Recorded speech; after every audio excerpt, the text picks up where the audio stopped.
Hiya, and welcome back to Tennis Ace, the game that teaches us that the end is never arriving except it is. Now, we literally only have, like, Anyways, let's just hop right in. Which file is it?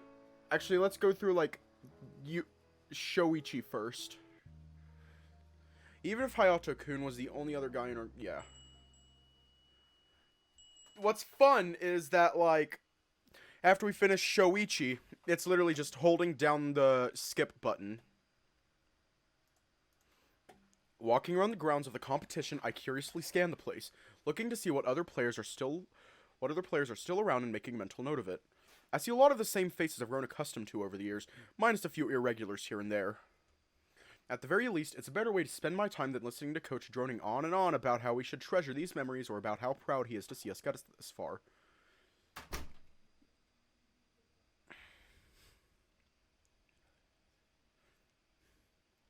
Yeah.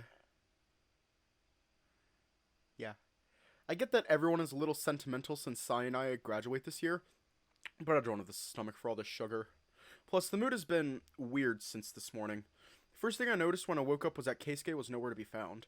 Unlike the last couple of days where he at least hung around nearby to greet me when I woke up, Keisuke seems to have gone out of his way to avoid me, even taking a seat on the very back of the bus.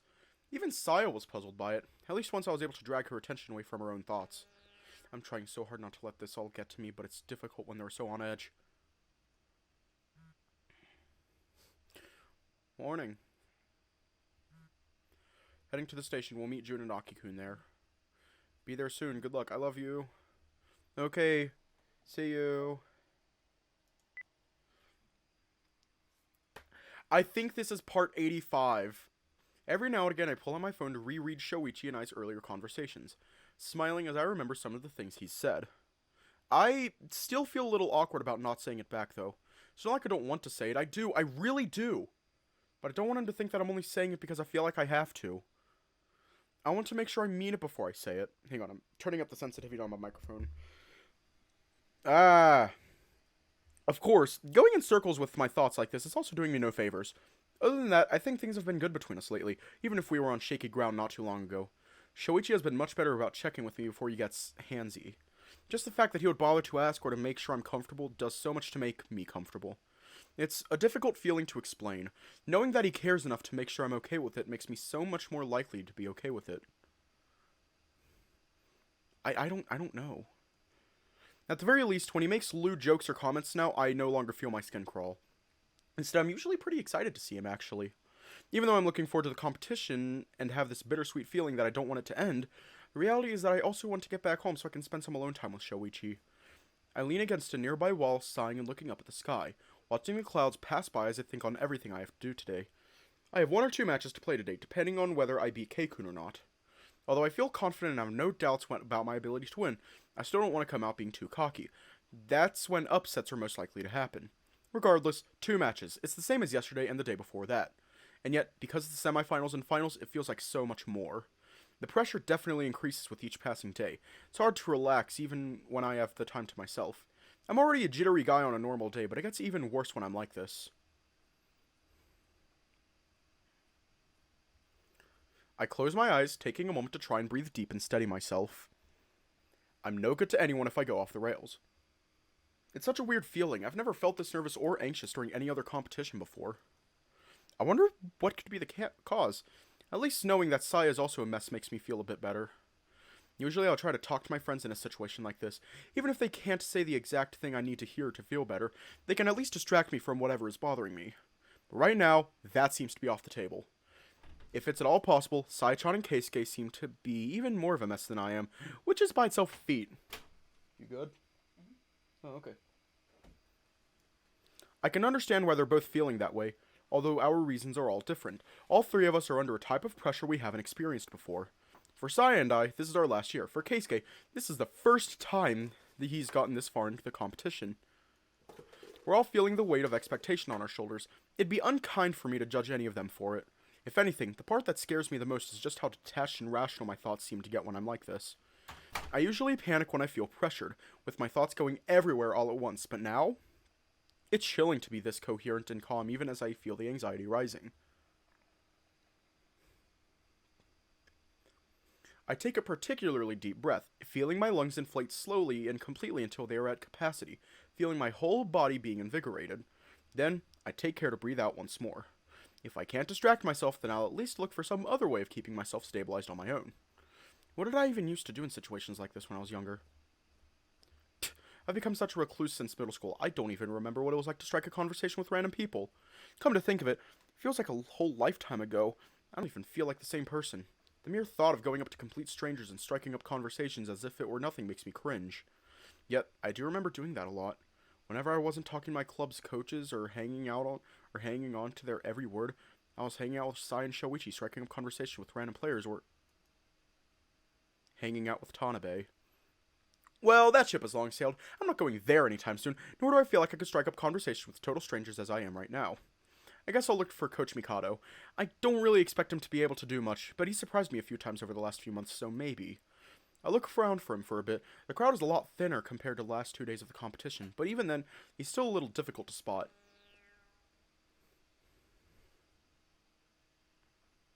Seriously, it shouldn't be this hard to find him. He's a huge green crocodile. It's not like there's that many crocodiles in Japan in the first place. This shouldn't be this difficult. Eventually, I managed to find him talking to a few other adults that seem to be a mixture of event organizers and coaches from other clubs. I hang around at a distance, unsure if I should say something and interrupt them. Soon enough, however, one of them notices me and seems to point me out to the rest of the group. I panic ever so slightly when I see them all looking my way, but Coach says something to them and waves to the group as he walks my way. Did you need something, Yuuichi-san? Sorry to interrupt. Sorry? What's a sudden coyness? That's not like you at all. I am well aware of that. You don't need to point it out to me. Useless old man. And never mind, I don't need anything. Oh, come on, don't be like that. You already came all this way. You clearly needed something from me. Came?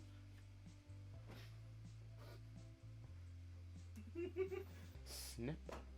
Snip. The crocodile frowns, looking down at me with a surprisingly stern expression that I am not used to seeing on him. If anything, he's always so annoyingly jovial and flippant that it's hard to ever take him seriously. I guess I've just had a lot on my mind. Are you nervous? Feeling the anxiety before your matches start to settle in? The crocodile cuts right to the main issue so suddenly that I'm caught off guard. I must have looked properly shocked at his question because he smiles crookedly upon seeing my face, showing some of those teeth that he usually tries his best to keep hidden. As much as you might not seem to believe me, I have been doing this for a while, Yuuichi-kun. You're hardly the first athlete I've mentored, even if you are by far the most combative one. What do you... The crocodile snorts, shaking his head in amusement. What? You think I never noticed how little you seem to trust my input? Granted, my particular brand of coaching relies a lot on observing the players quietly and only intervening when absolutely necessary so as to help them become more independent and self-sufficient. So I'm used to a little bit of distrust. Are you serious? So, what? They're intentionally hands-off and, wait, to help us be more independent and self-sufficient? Even if that is true, which I'm not at all convinced by, how's anyone supposed to know that if you don't say so? But let's see. I'll admit I'm a little surprised. Ah! Star! You've never come to me for help before, and I never really figured you needed direct intervention before now either, so I'm a bit moved. Yeah. Just, I guess you did say before that you never altered my training regimen because you felt I was already working on everything I needed to. Correct. The crocodile nods, his lips curling into a faint grin.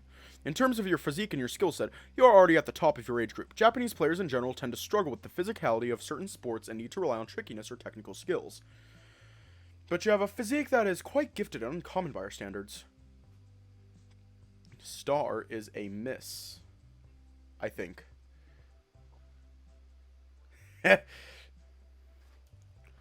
quite gifted and uncommon by our standards. Well, none of that is news to me. But it's not like my physique is that great outside of our very small pond. I'd be downright average by international standards, a fact that's been more proven to me when even Morisaki-senpai told me about how much he struggled when he left the country. That aside, you are pretty much the golden standard when it comes to self-reliance. You quickly figure out what it is that you need to work on, and even if you dragged your feet a fair bit during the last 2 years, you would always put the work in the areas that needed it. If anything, your issues have always been much more down to your mental state. Your improvement has been stagnant since you entered high school. At first I thought you were just a particularly promising middle school player who peaked rather early, but every now and then I would see glimpses of potential. That convinced me there was something else going on. The crocodile sighs, placing a hand on his waist and lowering his head in frustration. For the very first time ever, I start seeing what could be the serious side of the man. I didn't know he watched me this closely, let alone that he had this many thoughts about my progress. Although I have to admit, just a particularly promising middle school player who peaked early hurts to hear. I tried figuring out ways to break you out of your rut or get you back into a better mental state, but most of my attempts either didn't work or weren't noticed. You did? Of course, I was one who first suggested Keikun seek you out as a practice partner during his freshman year. I had Sayaton take the position as captain, thinking she could use it to push you into working harder again. I organized training matches with other school teams over the last few years to try and give you opponents that might energize. Honestly, I'd all but given up. It wasn't until I brought Morisaki and the others from the US that I saw any kind of success. And that one was a total Hail Mary. The school didn't even cover all the costs involved in bringing them here earlier than intended, so I had to pay for a fair bit out of pocket. Seriously? The crocodile frowns, staring at me in what can only be described as a mixture of disappointment and disbelief. Whatever you might think of me, I take my job very seriously, Yuuichi-kun. Seeing such a talented young athlete underperforming and losing love for the sport I adore so much hurts me. I didn't know any of that. I mean, yeah, he has been a lot more involved over the past couple months. Even my notoriously low opinion of him had been on a high recently, but by this much? I didn't know any of that. I didn't even know you liked tennis that much. I just thought you just coached it because you had to. Why would I go out of my way to coach a club for a sport I don't care about? It's not like the pay is that great either. I barely make more than I would if I were just the school's PE teacher. Well, Shoichi told me that you filled in for the coach once, so I thought you just learned about whatever sport you happened to have to teach. Bah! I learned about volleyball, basketball, and other sports because I had to as a PE teacher.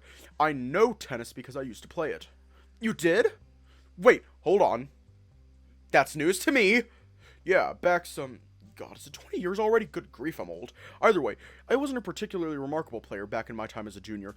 I wasn't the best in the country or anything, but I placed high in every competition and did well enough to be confident in my skills.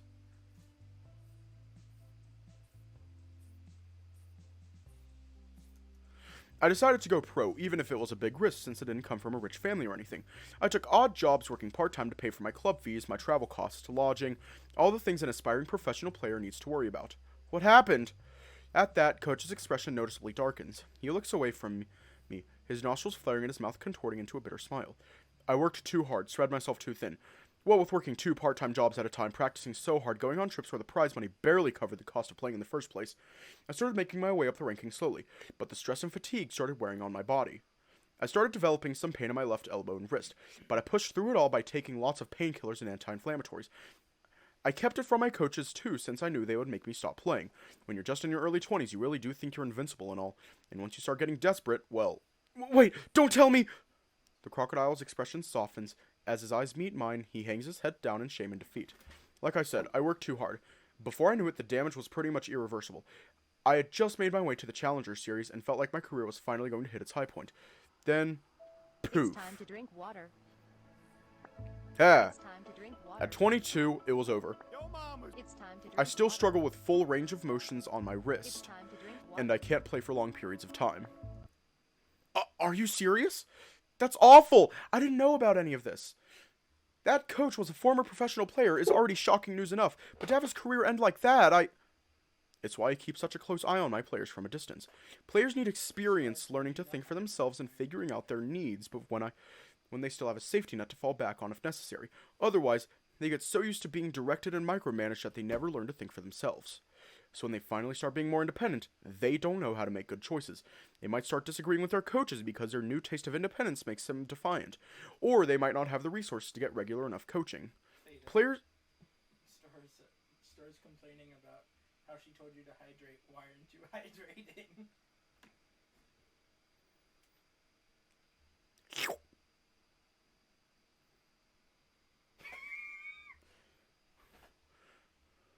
Players who have just become young adults are surprisingly vulnerable. They have a lot of independence they've never experienced before. Many of them don't have the resources to consult with the proper professionals as often as they should, and they tend to think they know better because of course they do. Coach's forlorn expression finally breaks out into a genuine toothy smile. looking at me like there's something so funny that I don't know about. I mean, really, have you met players your age? You all are a nightmare, and it only tends to get worse before it gets better. We're not that bad, says one who constantly makes a point to doubt me on almost everything I say. I can't deny that. I'm sorry. What for? I don't regret any of it. But your career was... I may not have the career I imagined, but it doesn't mean I'm not happy with what I have. I found a way to use my experience to do some good. Besides, there's very few things as satisfying as seeing young athletes blossoming under my wing. Not literally, of course. Just because this wasn't my first choice doesn't mean I don't truly enjoy my job. There's no point being stuck in the past, Yuuichi-kun. If you take anything from what this old man tells you, make it that. Life may take turns, but so long as you make the best of what you're given, you should land on your feet. I appreciate it, but I get the feeling this conversation got a lot more philosophical than I first intended. Fair enough, fair enough. I guess I'm a little sentimental since I know you and Sayaton will be graduating soon. As if he'd snapped back to the personality I expect out of him, the crocodile starts laughing uproariously while giving my back slaps that nearly send me tumbling to the ground. Glad to hear that we'll be so dearly missed. Of course you will, but I'll also be proud to see what the two of you can achieve once you do. But either way, getting back to the matter at hand, you said you're struggling with nerves, right? A little bit, but I doubt I'm the only one. If anything, Saichan and Keisuke are in worse shape than me. Yes, I'm aware. I've already had a word with those other two. You did? Yuuichi-kun, just because you never come to me about anything doesn't mean the other students don't as well. Oh. I really am the odd one out here, aren't I? Do you have any pre-match rituals that you do to help yourself calm down? Pre-match? No, not really. I mean, I have a pre-serve routine to center myself when I'm playing, but I've never done something before a match. It might not help you right now, but you should look into developing something similar in the future. For instance, have you ever noticed how Sayaton will always have the same drink before her matches, before she starts doing warm-ups? Even way before she gets in the court, she's already fully warmed up. Oh, wait, that's what those were about? When I asked Sai about it in the past, she would just say things like, "This is what works for me," or "I really like this juice." Pre-match routines don't have to be anything special or complicated, just some kind of ritual that you can do easily wherever you are. Even just listening to music or to a specific song, joking around, jogging for a bit, what's important is creating a routine to help your brain relax by doing something familiar. I can see how that would be helpful, yeah. Not that it does anything for me right now. Granted, I was looking for a distraction more than anything, so even this conversation is already making me feel better in a sense. Other than that, the biggest thing I thought you needed to work on has already been tackled some time ago, so there isn't much for me to say. Perhaps doing some basic warm-ups would give you something else to focus on right now? The biggest thing? Your defeatist attitude. You get too into your head when facing certain people. As soon as things stop going your way, instead of going into challenger mode, you shut down and stop being able to do your best. Look at Tanabe-kun, for instance. By rights, there isn't all that much separating you two. Defeating him shouldn't be impossible, and yet every time I face up against him recently, I get my ass kicked. It was the same when you played against Sayaton. The skill difference wasn't that big, but the moment you started getting some pushback, you nearly crumbled. Meanwhile, less than a week later, you not only managed to pick yourself back up and start playing your best again, you also improved. I do remember Sayaton griping about that, yeah. She said playing against me was really stressful or something. If anything, I've always been praised for picking things up and improving fast. That was one of my main strengths. But for all of my high school career, I didn't feel like it at all. I felt stuck. It's true that I've gotten faster and faster at giving up whenever I play against Tanabe, to the point that it's embarrassing to admit it to myself. You got so used to dominating the competition that you never really learned to properly deal with difficulties on the court. Winning was a matter of fact for you, so when it didn't come as easily, you panic and spiral. That much has been obvious from the start. That's why I've tried to have others challenge you as much as possible since you came to this school. I see. I'd never thought about that. I knew there was something wrong with me, but I didn't want to admit it, either to myself or to others. It's embarrassing that it took me this long to start listening. Now I'm stuck playing catch-up because I was doing fuck all for the last few years. Ugh, I hate myself so much. I really wish you had said something about sooner. Yes, right, because one more voice thrown in the void with dozens of others you were ignoring would have made a difference. Gah! Holy shit! Down one straight for my throat! I'm sorry. Coach gives me a few gentle, encouraging pats on the shoulder, which only serves to prove that he can be gentle with those, and that there's no excuse for how rough he is sometimes, and flashes me a smile. For now, I would suggest focusing on things one step at a time. Instead of thinking how you have 2 matches to play and when, focus on doing some light stretching or to talk to someone to pass the time. Maybe you could even head to one of the backcourts down the street and hit some balls back and forth at the wall. Some players do that. I'd rather not go that far. My match with Keisuke is in less than an hour. The crocodile's smile widens at that, seeming somehow amused by my statement. For some reason, that kind of smug expression on him really grinds my gears. That is true. You have to make sure you're on time. Yeah, well, thanks, I guess. You really couldn't leave that last part out, could you? That'd be against my brand. Makes sense. Either way, don't hesitate to come to me if you need something. Yes, sir. I could get used to this. I wouldn't if I were you. The crocodile laughs, shaking his head in amusement before turning around and walking back toward the group of coaches and staff he was talking to before. To be completely honest, it's not as if anything has really changed. I'm still in the same situation as before, but that conversation invigorated me somewhat. I'm not totally sure why, but I suddenly feel much better. Who knew that guy could be an actual good coach? Maybe I had the wrong idea about him after all. And then again, he could have shown it a lot sooner than half a year before I graduate. I'll try talking to Sai-chan again and seeing if she needs some encouragement. I'd try doing the same for Keikun, but I have no idea where he is since he fucked off to God knows where and I haven't seen him in a while. At least Sai has been walking around in circles by the entrance. Sometime later. After getting together with Sai and snapping her out of her daze, the two of us walked around the venue looking for Keikun for a while before finally settling near the entrance as we waited for our matches to start. Since there are only 4 matches to be played this round, they will all be taking place at the same time, with only the main venue being used. Since Sai-chan and I will be playing adjacent to the center court, it won't be hard for our friends to go around and keep up with the both of us. Or, well, the 3 of us. I'm starting to worry. There's only 10 minutes left. Where is he? Relax, there's no way he'd miss his own match. Do you know how long he's been waiting for a chance to play against me in an official match? I do. That's why I'm so worried. I'm not sure I follow here. Ah, there you guys are. My ears perk up to the sound of a familiar voice, turning around as soon as I hear it to see Yuuichi, Jun, and Aki walking our way. Thank God you guys were easy to find. I was worried we'd be late. Nah, you're fine. We still have 10 minutes. Now it's still? 2 seconds ago it was only. The context is very different. Isn't someone missing? See? Context. Huh? We don't know where Keikun is. What? Are you kidding me? Shouldn't he be here by now? Players are encouraged to be near their assigned court at least 10 minutes before the start of their matches. Now you know why Saya is pulling a face. I am not pulling a face. You're totally pulling a face. Don't you start too! I'm not starting anything. I'm merely calling it as I see it. Either way, do you need me to go look for him? Thanks for the offer, but we already tried. He's probably clearing his head somewhere or something. Ugh, seems that his sense of dramatic timing is still intact at least. Yeah, I could go without it right now. Suddenly, a loud chime comes from both mine and Saya's bags, momentarily dragging our attention away from the conversation and towards the source of the sound. Immediately, my stomach drops as it's clear what this means. We're being called, aren't we? Yup, being asked to head to our courts in preparation for our matches. On the upside, Keisuke-san will have received the message too, and I doubt he's gone far. I'm sure he'll be here in time. He better. Come on, at least give him a little credit. You know he's better than that. I also know how he gets when he's in his own head, though. Then, don't think about that. Either way, we should really be going now. Yeah, good luck, both of you. Thanks, Aki-kun. I want to say the same, but it feels weird wishing one of you luck considering you're going to be playing against another friend of ours. Yeah, but aren't you Yuuichi-sans? That's exactly why it's weird. I know what you mean. Don't worry about it, Sho. For what it's worth, I'm wishing all 3 of you luck. I hope you guys can enjoy your matches, no matter the result. Thanks, Jun. Damn, Jun's well wishes were so much better than mine. Can I get a redo real quick? No, you can't get a redo. You dork.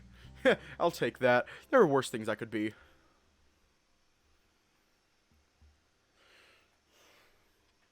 After taking a deep breath to gather ourselves and sharing a look, Sai and I say our quick farewells to our friends, with both of us heading in opposite directions toward the entrance to our respective courts. The guys follow us as far as possible for our split, with Shoichi coming with me and Jun and Saya, and Jun and Aki going over with Saya. Jun and Saya going over with Saya. It's actually Jun and Aki. Once I get to the door, I turn around, giving Shoichi a quick smile and nod and stepping into my court. I look around, spotting the staff members that are doing the last checks on the court, wiping it clean, preparing the net, among other things. I let myself collapse onto one of the benches, staring at them work while I wait impatiently for a match to start. Every now and again, I glance nervously at the entrance, hoping to see Keisuke appear soon. Several minutes pass with me growing more and more anxious about it. At some point, I even notice the umpire glancing at his watch at some point, which only makes my stomach drop further. Finally, after far too much agony for my liking, I spot Keikun running to the entrance. I'm very sorry for the delay. I lost track of time and made my way here in a hurry once I got the message. Am I late? There are still 3 minutes before the match starts. I would recommend you prepare yourself. Thank you very much. Keisuke makes his way to the other bench, stopping briefly to exchange a few words with me. Man, don't worry me like that. Where were you? Sorry, I was headed to the back courts down the block to clear my mind, but I ended up sitting around and staring at the sky to try and relax. If you just sat around doing nothing, you could have done that from here! Is everything okay? You've been avoiding me since morning. Yes, well, I need to get myself into the proper headspace. For good or bad, you and I are opponents now. It wouldn't do to be too buddy-buddy. Otherwise, I wouldn't be able to bring out my A game. That's what this was about? I'm afraid so. Please forgive me my selfishness. The moment is here, breathing deep, focused, and calm, ready to give all. Was that a haiku? Yes, my mind does go places when I am trying to concentrate. Either way, I have been looking forward to this for a while. Hope you'll give me your all, Michi-Mia-san. That goes without saying. Michi-Mia-san, huh? Guess he wasn't kidding about not being too buddy-buddy. Alright, I can roll with that. Bring it! A few minutes later, we go through a brief warm-up period where we hit the ball back and forth to one another before being called to the net for the coin toss. Seems I've won the toss. I shall be receiving then. You're still doing that? Naturally. I shouldn't be too surprised. This really is Keisuke's bad habit. Maybe I should call it his strategy? I just have trouble wrapping my head around something that seems to have so few merits. Even if I understand his reasons for choosing to do so in my head, I still refuse to accept it as a valid strategy. Once we head to our respective positions, the all-clear is given for the match to start. Immediately, I feel as if the air around me has grown at least a few degrees colder. I take a few deep breaths, readying myself for what is to come. It's not as if I'm scared, that's definitely not it. For one, even though I know I shouldn't be so cocky, I simply haven't ever even contemplated the ability that I might lose to him. It's horrible to say, especially considering how much I care for him as my friend, or maybe it's perhaps because of how much I care for him that I think it. Instead of having feelings of anxiety or uncertainty over whether I can rise up to this challenge, there's only one thought floating around in my head, screaming so loudly that it gives me pause. I hope Keikun's feelings won't be hurt once I win. I'm not proud of myself for thinking this way. I have way too much respect for him in the first place to allow myself to think this kind of thing. Instead, I shake myself, telling myself to flip into game mode already. The one on this court with me right now is an opponent. Whatever we are outside of the court is meant to stay outside. It's just, I don't want to lose another friend because of tennis. Michi-Mia-kun, your 25 seconds are almost over. Please keep that in mind. Right, my bad. Oof, I can't spend so much time thinking of this kind of thing and fail to play. I tighten my grip on the ball, tossing it into the air and deciding to simply blow these intrusive thoughts away with my serve. I launch a fastball with as little spin as possible, aiming at the very edges of the court. Hare quickly dashes to that spot, hitting the ball back as hard as he can down the line. Unlike when we first played against each other in a practice match all those months ago, he never fails to react to the ball altogether, nor does he send a shallow return that is easy to attack. Perhaps as the quickest possible delay of his efforts in training, Keikun sends the ball deep into the opposite side of my court, forcing me to run for it. No, Star is not in the same room. From the very beginning of the match, the game is locked into an unbearable high tempo. While I'm used to taking a point within the very first strokes, especially this early in the game, even the very first rally almost lasts for 10 strokes. In the back of my mind, I can tell that something feels off. Not with Keikun or the match in specific, but with me. I can't seem to get into it. Whether it's the nerves from before or something else that I'm not quite sure about, I'm having trouble flipping my switch. Even then, it's not as if the match is going badly. While I can tell that I'm not performing my best, I'm still managing to steadily build up momentum. On the other hand, this does mean that, even if I'm underperforming somewhat, Keikun is keeping up with me a lot better than he ever has before. It's not like I expected to be able to blow him away without even trying, but I certainly didn't think he could get this much better within so little time. And thinking about it like that, it's become obvious to me, and I need to get past whatever it is that's causing me to struggle right now. However, I can't quite shake off the feeling that something isn't right. Game Michimiya 4-4. Despite me trying as hard as I can to get my head in the game, I can't seem to take that last step required to break Keisuke's serve game. Yes! From the corner of my eye, I can see Keikun fist pumping and then muttering some stuff to himself that I can't quite catch from this far away. I don't get it. Something about this sight is sending alarm bells ringing in my head. It's like every instinct of mine is telling me to be on the lookout for something, but what? I keep my eyes firmly on the hare, trying to figure out what about him has me so uneasy, but as far as I can tell, everything seems to be normal. Unlike in his match against Yuuichi, Keikun is bringing all to bear against me from the get-go. After all, I'd notice it if he were holding back since I saw him playing seriously just yesterday. And yet, something feels off. I mutter, more to myself than anything else, as I try to figure out what to do. Unable to figure out what it is that I should be careful of, I instead elect to keep going as usual until proven otherwise. As usual, while it's tougher to push my own rhythm when Keikun is serving, my own serve game is a completely different story. The advantage from being the one serving is enough to let me set my own pace, pushing Keikun around until I can eventually run him out of the point of brute force to winner. For his part, it's clear that the hare is trying his best to hang on to whatever opening he has, desperately and tenaciously running after each and every ball. Our last few practice matches all came down to him trying to mount in strong defense and attempting to outlast me, preying on my weaker stamina. Granted, it hasn't worked out for him even once so far, but I also didn't have the added urgency of needing to save as much of my energy as possible for the finals right after. If I let myself be goaded into a drawn-out game, I might find myself in a situation where I'll have no choice to do anything against Tanabe after I win. After all, no matter how prepared you are, a competition like this builds up a lot of fatigue over time. Wait, why am I thinking about my match with Tanabe here? This is no place to be thinking about that, and my body already felt somewhat heavy, but now it feels like my limbs have grown even heavier. I can't seem to move like I want to. 40-30. Crap, Keikun's at a breakpoint right now. Keikun changed tactics halfway through that rally. He's been playing defensively this whole time, hitting the ball back and forth as far away from me as possible to keep me running and wearing myself out. Suddenly shifted to aiming the ball at my feet. This sudden expected change didn't leave me time to adjust my footwork, and the awkward positioning forced me to hit weaker balls back, which he promptly attacked. That's not something I saw during his match with Yuya. What the hell? Player Michimiya, please get in position to serve. Right, my bad. Shit, this isn't time to be breaking down like that, Yuuichi. What the hell is going on with me? Not only am I struggling to get into it, but I keep getting distracted. Nothing I can do now but try to switch back. Come on, Yuuichi, you've never struggled this much to get into gear before. Right away, I can see a return of that annoying tactic from the previous point. But not only that, Keikun is now also throwing in a mix of high topspin shots and deep spin shots to force me to hit the ball back at a different contact point than I'm used to. You already know the answer. I didn't. I still don't have Apple Music back. All of these on their own aren't uncommon strategies. I'm used to having people pull those against me since they're well-known methods for dealing with power baseliners like me. But never so many of them at the same time, and never with this kind of consistency. What the? Are you telling me he was still holding something back in his last match to use against me? Are you serious? Shit! After pushing me around for an entirely long rally with this sudden focus on topspin shots and constant aiming at the baseline, the hare suddenly shoots a shallower slice near the net that tries to slip out of the court. I run after it, but the ball has just enough power to be unreachable with my delayed reaction, especially as I tumble on my own 2 feet and nearly fall to the floor. Game Urushihara 5-4. Immediately, I begin to hear a few murmurs from all around us. Even I am stunned. Keikun broke my serve? Here? In an official match of all places? How? No, hang on a second. That's not what you should be so surprised about. That entire rally, what the hell was that? That he'd be able to think of those kinds of strategies isn't all that surprising since they're so standard. When did Keikun ever have the chance to practice them to this level? As play restarts with Keikun now serving, the same strategies from before make a reappearance, along with liberal use of kick serves and even more shot variation than before. There's no doubt in my mind that the hare had prepared a lot of countermeasures against me specifically, and kept them hidden for as long as possible so as to strike when I'm most vulnerable. He knew that the shock would destabilize me and give him an opening to exploit, and now I'm being led by the nose by him. He's never once played like that during our practice matches.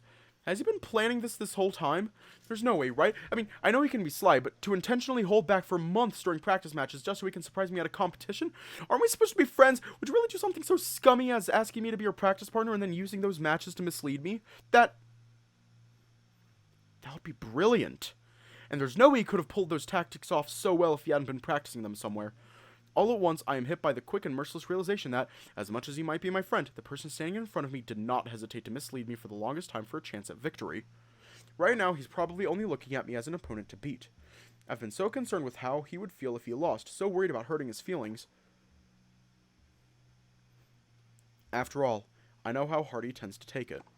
I remember the look on his face when we first played against each other. I remember how angry he was when Morisaki and Sasuke-san first came back to Japan to help us train. I remember how upset he was when he lost to Yuuichi a few months ago. I'd been so worried about treating Keikun like my friend that I haven't been taking him seriously as my rival.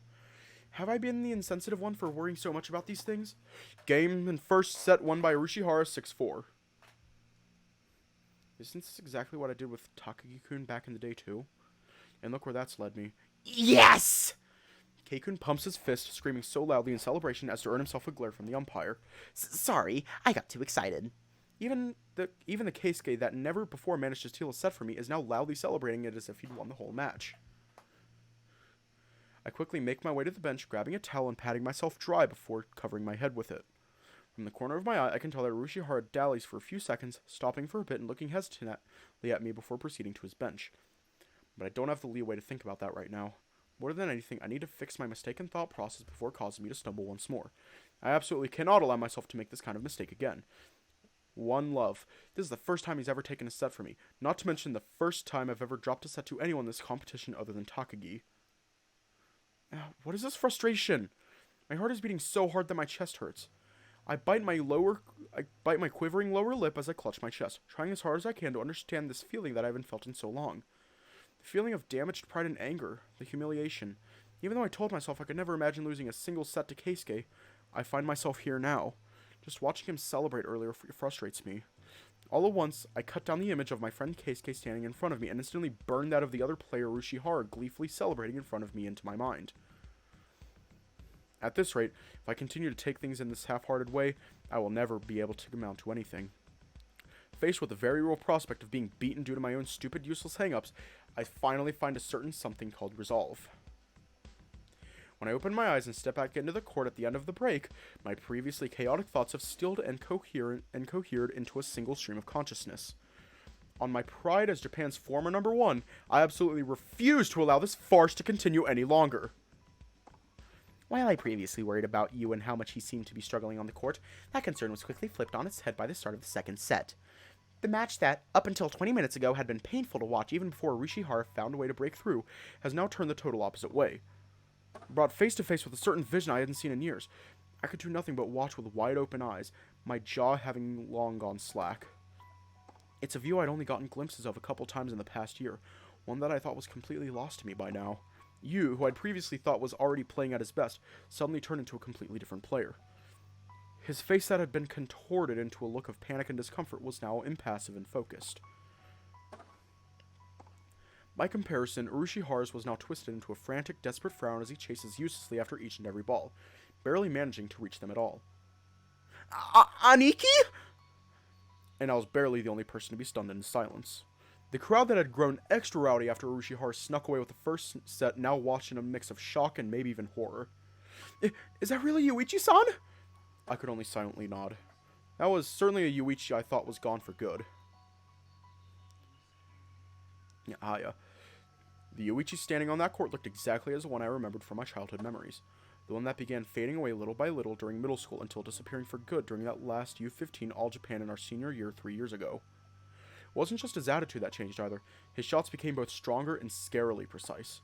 Not only that, Urushihara's new strategies that had been previously causing him so much trouble now got dismantled one by one as if they were nothing. Whenever Urushihara attempted to use some new trick, you would quickly adapt to it, changing his playstyle to neutralize it. It was as if several aspects of his game had suddenly improved by several levels all at once, and he still continued to improve before my very eyes. The distance between the two of them that had seemed so small during the first set now grew larger and larger until it resembled an abyss. Keisuke can't touch him anymore. Even if I'm happy, hell, I'm elated to see the old Yuuichi finally come back.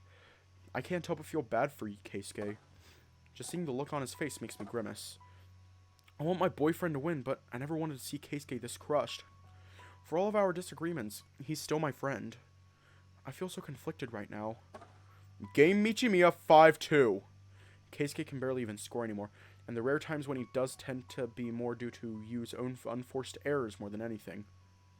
Maybe as a reflection of Yu's growing confidence, he's begun taking a lot more risks and making unconventional plays. While they have been working ridiculously and frighteningly well, he still makes mistakes every now and then. However, the part that's most terrifying isn't even that.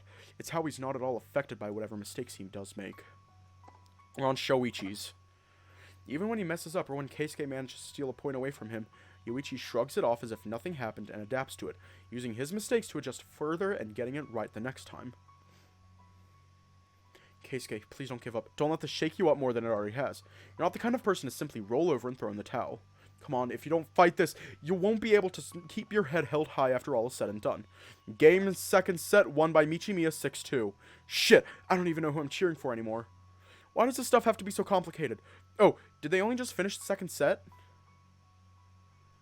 Suddenly, a particular voice cuts through the fog of my thoughts, snapping me back to reality. Tanabe-san. Hello again, Yurata-san. Hey there, Takagi-ni. Ah, hello, Aki-kun. It's been a while. How are you doing? I'm fine. Tanabe awkwardly looks away, putting a hand on the back of his neck. So, Urushihara-kun actually took the first set away, it seems. That's certainly unexpected. What's with the score for the second set, though? Seems the match was fairly close at first, but now it's not? Did Urushihara-kun run out of stamina or something? Not really. Then what happened? How can there be such a massive difference out of nowhere? Is Urushihara-kun hurt? Actually, it's Yuichi-san that's different. Different? It's kind of incredible. He's what? I can't quite understand what you're saying. What's incredible? Yuichi-san is! Huh? You'll see. I see? It's difficult to explain. Aniki is playing a lot better all of a sudden. It's like when I was a kid. Wait, you don't mean... Just watch. Look, the third set is about to start. If you mean what I think you do, then I certainly have to witness this with my own eyes. As soon as play restarts, Urushihara tries serving with a wide slice that skids away from the court in an attempt to get me out of position. Ever since the start of the second set, his composure has been fraying. I, on the other hand, feel lighter and freer than... Honestly, I don't even remember when I last felt like this. 15 love! Back when I played against Morisaki-senpai in April, I felt as if I was knocking on the door to something. Like my body was starting to kick off the dust and get back into a gear that it hadn't used in a long time. But compared to this, it was only scratching the surface. All of a sudden, my brain is getting flooded with all these great ideas, different strategies I can use to deal with Urushihara. And my body is responding in kind, moving faster than it has in a long time. This is how I used to feel before. This feeling is why I used to love tennis so much. Once that realization clicked into place, all extraneous thoughts disappeared and I was able to perform at a higher level than I hadn't in years. 40 love! Finally, for the first time since this goddamn slump started creeping up without me even realizing it, I can actually say I'm on fire. Game Michimiya 5-1. Urushihara gasps heavily, struggling for breath as he stares at me with eyes practically devoid of any more spark. In response, I turn back and walk into my serve position. There's no place for those kinds of concerns once you're on the court. I grip the ball, bouncing it on the ground a few times, feeling its firm yet soft surface against the palm of my hand with each bounce. When I look back up, I see the hair grudgingly moving into position, his body seeming stiff and overly tense. He hasn't been moving very well for a while, whether that's from exhaustion settling in or from the psychological damage of having the tables flipped so heavily on him, I can't know. And frankly, it doesn't matter. While I couldn't focus well enough before due to the stifling panic, once my mind cleared, I became able to read his movements and tactics much more clearly than before. And in the process of doing that, one thing became increasingly clear to me. Anyone can tell that Urushihara has improved every aspect of his game by a shocking degree. It's time to drink water. If anything, I might even be willing to call his development explosive. It's time to drink water.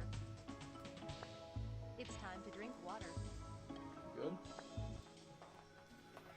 Truth be told, if I had known about it already from all the practice matches we've had, I would certainly have been caught on by surprise. 15 love. If I only had his performances in previous competitions to go by, there would be no way I'd have imagined him improving this much in such a short amount of time. I guess this truly is a testament to how much he's applied himself as of late. And maybe it's because of that it's all become all the more obvious to me. 30 love. Urushihara, you're an efficient player. I can tell how much effort you put into polishing your skills. All of it is really obvious to me. But you need more than just efficiency and effort to really set yourself apart in the world of professional sports. 40 love. While you certainly improved greatly, There was nothing more than you improving the efficiency of your training and shedding away the toxic mentality you used to be constrained by. Your overall maximum potential hasn't really changed. I had my suspicions when you first played a practice match against each other. Now I can tell you play a truly serious match. I can finally tell for sure. You simply don't have what it takes to cross into the realm of pros. Game, set, and match won by Michimiya. Count 4-6, 6-2, 6-1. The moment the match results are announced, the hare drops his racket and lets himself fall to the floor, sitting down and leaning back to cover his face with his arms. The sound of the audience clapping drowns away Urushiharu's gasping and coughing. It's plenty obvious that he's pushed himself far past his limits, and now his body is paying the price. I watched for a few seconds before finally deciding to walk up to him. Jumping over the net, I quickly reach my defeated opponent. Urushiharu looks up at me once he notices my presence. Look in his eyes. I'd be lying if I said it didn't hurt to see, especially as the adrenaline begins to leave my system and the hyper-focus fades away. Come on, you did a great job. You shouldn't be letting people see you like this right now. I reach a hand for him. Keikun stares at me for several seconds without moving, watching, considering. Then he finally clasps my hand and allows me to pull him up. Ha! Damn it! Everything hurts right now. Are you okay? That's hard to say. I stifle the immediate urge to apologize. The winner apologizing to the loser after a game would be nothing short of condescending. Keisuke deserves better than that. Let's meet up with the others. Yeah. By the way, where were you hiding all of that? What do you mean? Don't yank my chain here. I've never seen you playing like that before. I'm sure you have, though. Not in recent memory, at least. Well, I can't argue with that. I don't know what to say. Everything just clicked. I haven't felt that way in a while. Seriously? Then I can't even begin to understand how I lost. That doesn't help me at all. That's rich coming from you. Weren't you the one who hid a ton of strategies for me for months just to catch me by surprise during an official match? At least I was just improvising. Well, I suppose that's fair. Sorry. There's no need to apologize. You were doing everything you could within the rules of the game to improve your chances. I can respect that. Thanks. I still felt like an ass for doing. I give the hare a tired pat on the head as we both walk out of the court. Even my body is starting to feel a little heavier now that the rush and adrenaline have left me. Maybe I overdid a little. I haven't moved like that in years. I'm not used to playing at that kind of level anymore. That realization is definitely a little painful. Passing through the exit, I quickly look around and search for our friends. Though that proves to be unnecessary since they quickly swarm around us. You guys, that was amazing! Hey there, Saya-chan. How much of the match did you see? I got here about halfway through the third set. Yuuichi nods, shining his usual handsome smile at both of us, though I can notice some trembling of his lips when he looks at Keikun. Yep, you two did great out there. I'll be honest, though I had a hard time deciding who to cheer for. Did I really? I got completely destroyed. Yuuichi opens his mouth to answer, but before he has time to, a different voice instead cuts ahead of him. You should not sell yourself short. It is no mean feat to be able to hold your own against Yuichi-san. Higher-ranked players than you have crumbled way worse. Tanabe, I didn't see you here. Well, yes, I did say I wished to watch you two's match, did I not? Of course, I came by as soon as I was done with mine. Besides, we barely got to say 2 words to each other earlier today. Truth be told, I was hoping to get the chance to properly talk with you before, but... Yeah, the way I seem to remember it was me running into you outside the changing room and quickly making an excuse to walk away. No offense, but it was way too awkward for me. I'm not so sure about that. Better players have crumbled worse. I've lost 6-1 in the final set. How can that be worse? You did ask that, but the reality is that Yuichi-san's victories used to be much more impressive. In fact, it wouldn't be uncommon for him to beat players from the top 5 in golden sets, including ones older than him. Are you serious? What's a golden set? It's when you win a set without losing a single point. That's possible?! It happens sometimes, not that often though. Tanabe nods, his lips curling into a broader smile for some reason. He seems oddly pleased, considering I'm the one who just won a match right now. I hadn't seen Yuichi-san perform like that since our first couple of years in middle school. In fact, I'd become convinced that he couldn't anymore. That last part was unnecessary. I want to agree with you here, Shoichi, but I thought the same. It's weird, not only did I forget what it felt like when I got really into the game like that, but I forgot that I even used to do it. Then, all of a sudden, it was like, oh, I used to feel this way every match. Yes, I was looking forward to playing against you already, but now, I can't wait for this afternoon to arrive. Was Yuichi-san really that amazing? Don't get me wrong, he always was amazing, but to that degree, I don't remember ever seeing him play that well, and I've been watching him for a while. That doesn't surprise me. We're talking about elementary school and middle school here. You're younger than us, and as far as I remember, you're not even originally from Saitama, so it makes sense you wouldn't have had many chances to see him play until a few years ago, and by then... Shoichi's voice trails off as his face contorts into a grimace. I can guess what it is that he doesn't want to say, so I merely give him a couple appreciative pats on the shoulder. To be honest, even I barely remember it, and I used to go to all of Aniki's competitions even before we didn't get along. There was a time where you two didn't get along? Aki simply smiles cheekily at the tiger's question, refusing to answer it and leaving June blinking in confusion. I don't really understand it much myself either. I always used to give 120% of myself in every match, and I was always happy to play. In fact, I used to play tennis just because I loved it so much and I couldn't wait to get on the court. I guess over the years I started worrying about a lot of stuff, before I noticed it had all gone in the way of me performing like I used to. By comparison, once I got desperate enough after the first set, it was like everything clicked. I told myself I didn't have the luxury to keep worrying about a million unrelated things, and then it kinda happened. Everything else is kind of a blur, honestly. I see. You really did play great, Keisuke-san. We mean it. Thanks. Though I think I need some time to myself right now to process everything. That's fair. I can't blame you for that. Thanks. I'll walk around for a bit to clear my head. Are you at least going to come out for lunch with us later? Probably not. You guys enjoy yourselves. Keikun briefly waves at us before walking off and disappearing through the crowd of excited bystanders chattering about the match. Even though there are a lot fewer people here compared to the first day of the competition, I get the feeling that Keikun made sure to cut through the crowds intentionally. I suppose I should take a page from Ruchi Harukun's book and be on my way as well. I need to meet up with my coach to review my own match and talk about strategies. You should probably hurry up and inform the front desk about the match results. Yeah, I will. Once Tanabe-kun also leaves, I take a couple deep breaths, chastising myself for still feeling so nervous just from being around him. Seriously, this is pathetic. You okay, hun? Hun? Oh, that... I didn't mean to say that part out loud, sorry. It's not like it's a secret anymore. There's still such a thing as time and place, Jun-kun. The time is whenever. The place is everywhere. The hell does that even mean? Dunno. It sounded cool in my head. Should we get going? I also haven't had the chance to check with the front desk after my match. Yeah, do you guys think that Keikun is going to be okay, though? Why wouldn't he? Didn't he look really down to you? He's never been the type to take losses that well. I think he'll be fine. You do? Keikun has matured a lot this year. Thanks in no small part to practicing with you, I might add. Give him a bit more credit. You sound a little bit like Tanabe right now. Believe me, if I thought he needed some sense knocked into him, I'd be first in line to give him a swift kick to the ass right now. What? How would that help? You two need to stop picking fights with each other. Haha, I'm joking, and I didn't even mean it like that. Or did I? I will kick your ass if you keep this up.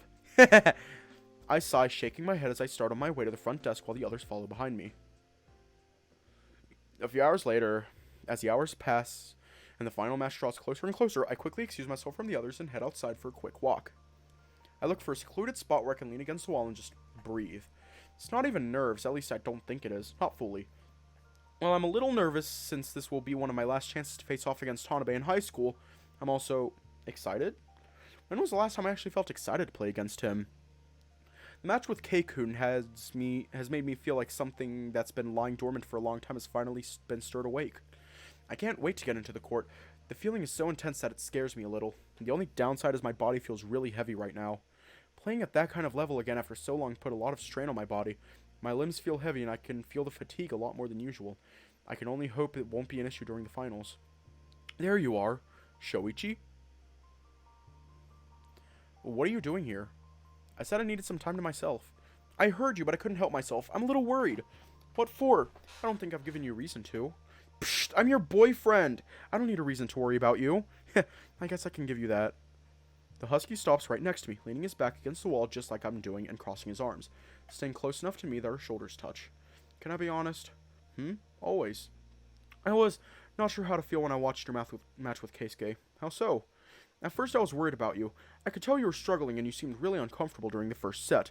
When Keisuke pulled out those annoying tactics he'd been keeping in his back pocket, I could see the look of betrayal on your face. Oh, yeah, I guess I didn't handle that the best at the time. That's just the thing, though. You did. It was a little scary, you. All of a sudden, I saw your switch flip, and it's like I jumped into a time machine or something. It gave me chills to see that look on your face. What look? It's somewhat difficult to describe. Detached, but also focused? A little bit impassive? Either way, I hadn't seen you that serious in a long time. I was incredibly happy to see it again, of course. Felt like the you I knew was finally back. Saiton and I spent years trying to drag that side of you out from wherever it had been hiding, so actually getting to see it again was a shock. But I felt really bad for Keisuke. Yeah, I guess I can kinda see it. To be honest, I'm still not really sure what happened. I haven't gone to that place in a long time. My mind went blank for a lot of it. I can tell that I was thinking of a million different things really fucking fast, but I can barely even remember what was going through my mind. Isn't it weird to know that something that used to be so familiar to you is now completely alien?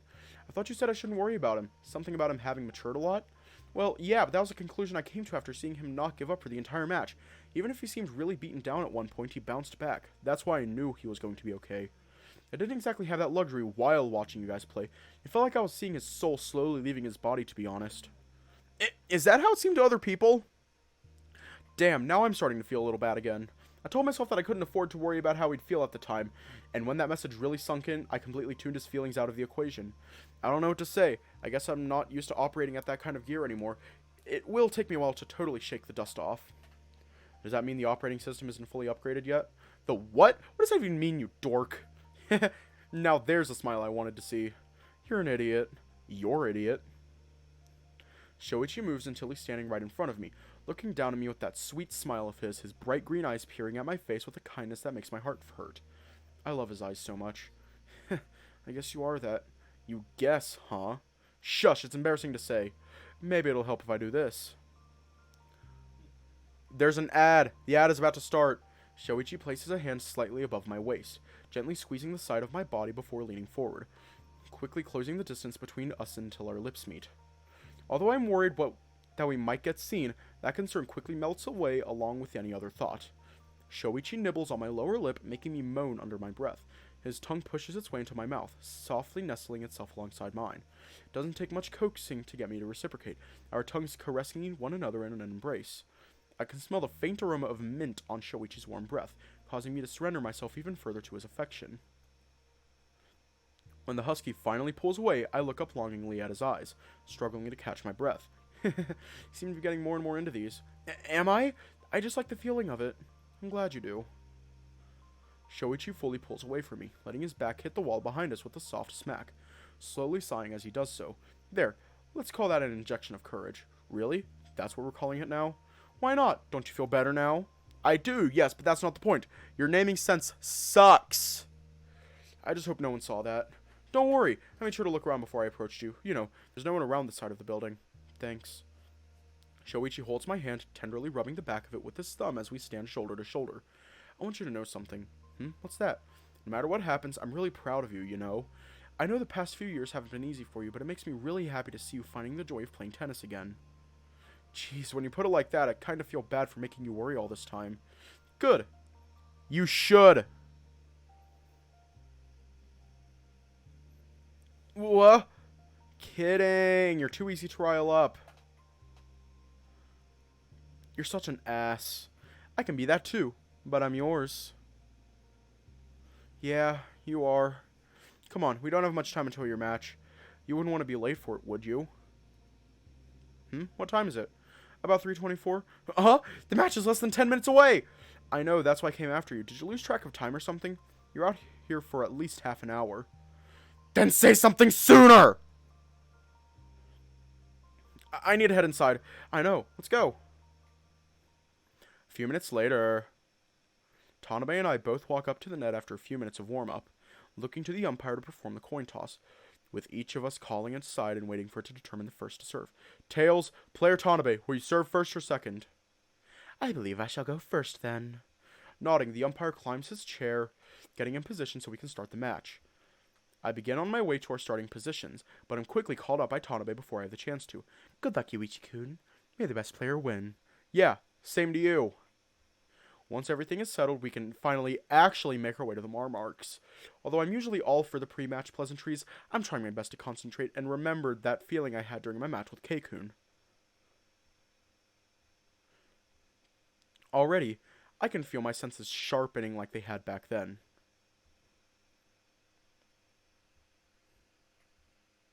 I close my eyes, taking a few deep breaths and getting rid of all unnecessary thoughts. There's no point focusing on anything else right now. Anything that happens after the match comes after. Right now, there's only one thing that matters. I absolutely refuse to give Tanabe the satisfaction of taking me for a ride yet again. My pride couldn't bear it if I got humiliated again. This is my final year. I will make things different.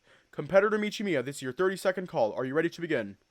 The umpire's call serves as the alarm that I have no more time to center myself. However, once I open my eyes, I feel much lighter. I lock eyes with Tanabe, immediately tightening my grip on my racket and getting into a serve-receive position.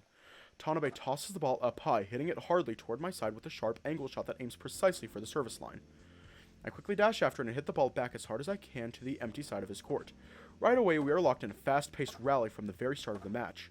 Thankfully, Tanabe's playstyle is essentially a more refined version of what Keikun does. While his overall parameters are almost all higher, the general rhythm and strategies are quite similar. As such, not only the dozens of practice matches I've had with Keikun over the last couple months, but also one I had with him just this morning served as the perfect training for me.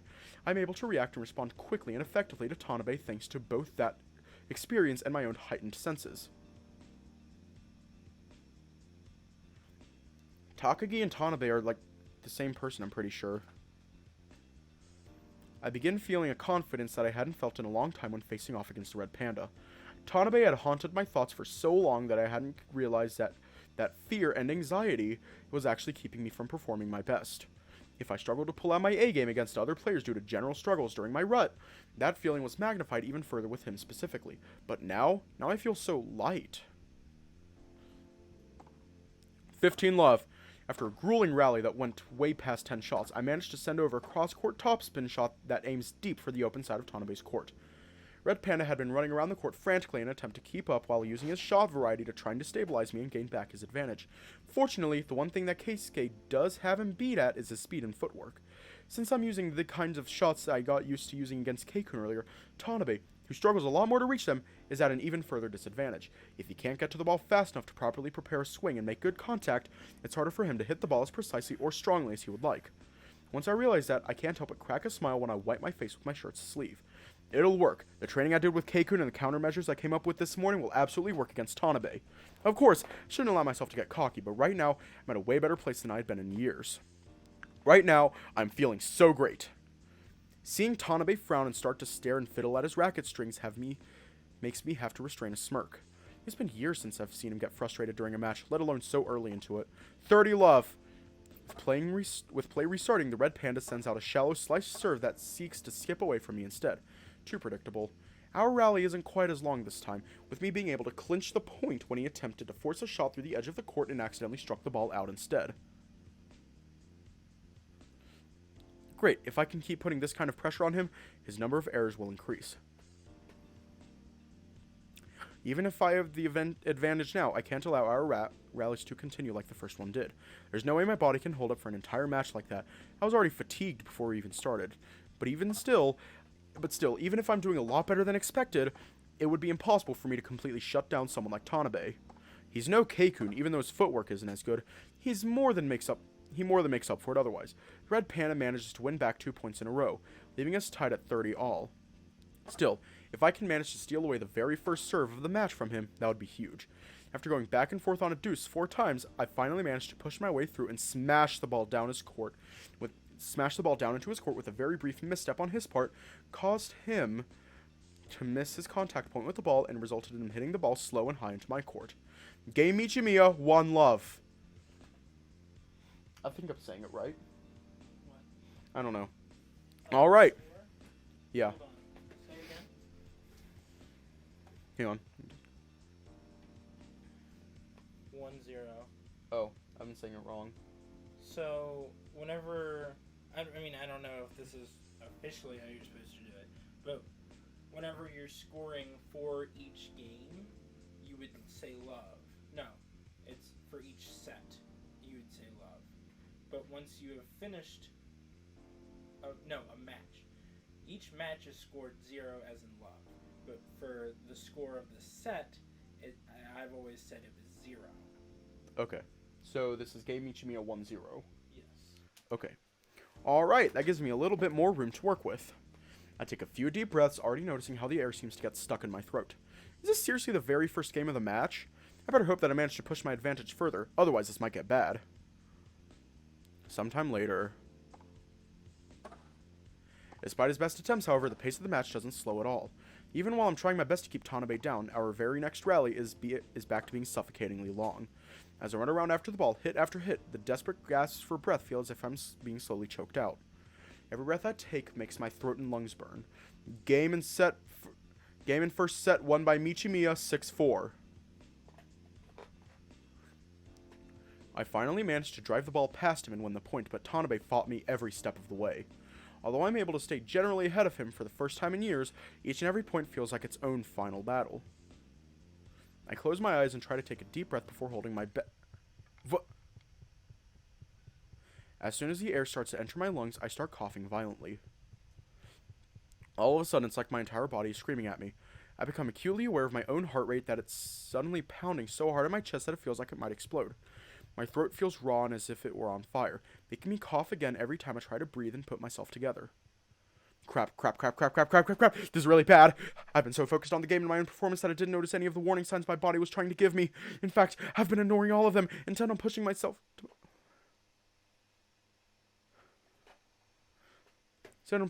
my limits so I can finish this game as soon as possible. Instead, I've gone so far past my limit that I can't even keep myself on my feet, falling to my knees on the ground and clutching myself while I cough. Yuuichi? Yuuichi, are you okay? Michimiya-kun, can you stand? Do you need a call for medical assistance? Because of my blurry vision, I don't even notice Tanabe rushing to me until he's already crouching by my side and trying to get me to lean on him. It's difficult to respond, but the struggle to catch my breath makes it incredibly difficult. Not only that, I'm beginning to feel cramps all over my body. I need... Here, have some of my water. You're completely soaked from top to bottom. You must be dehydrated right now. Before he's even done talking, I find myself grabbing his bottle and desperately downing it, nearly choking as it goes down my throat, giving me the sensation of swallowing hundreds of needles. I'm so close to puking right now that it's not funny. However, it helps to quiet down the coughing, finally giving me a chance to catch my breath. Fuck.